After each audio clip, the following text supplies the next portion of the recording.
আসসালামু আলাইকুম। আমাদের বড় ভাই লিপন ভাই উনি মূলত আলী আকবর হাজিরহাটের বিশিষ্ট ব্যবসায়ী। ওনার মুদি দোকান আছে।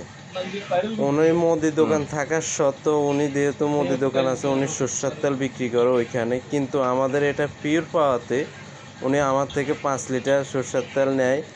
ভাই আমার স্যাম্পল হিসেবে 5 লিটার দেন, আমি যদি খাই ভালো পাই তাহলে আমি সবসময় আপনার এখান থেকে নেব। ঠিক আছে, ও সুবাদে ওনাকে 5 লিটার তেল দেওয়া হলো। যাক, মোটামুটিভাবে আসলে আমরা অরিজিনাল কৃষক থেকে এই শস্যগুলো সংগ্রহ করা, যেহেতু আমাদের আজাদ বাজার টুলচর এই এলাকাতে প্রচুর মোটামুটিভাবে অনেক জমিতে শস্য চাষ করা হয়েছে, প্রায় 200-250 মনের মতোই। তা আমরা কিছু শস্য সংগ্রহ করছি, আরও কিছু আছে যেমন বিভিন্ন ব্যারির কাছে, এগুলো আমরা সংগ্রহ করতেছি। আমরা চাই এলাকাতে পিওর কিছু জিনিস দেওয়া, এলাকার জনগণকে পিওর কিছু খাওয়ানোর চেষ্টায় আমাদের। ঠিক আছে, আসলে সরষের তেলগুলো অরিজিনাল খাঁটি সরষের থেকে ভাঙ্গা সরষের তেল, এটা ফিল্টারিং করা থেকে শুরু করে সব কিছু আমরা করে রাখি এবং খাওয়ার উপযোগী।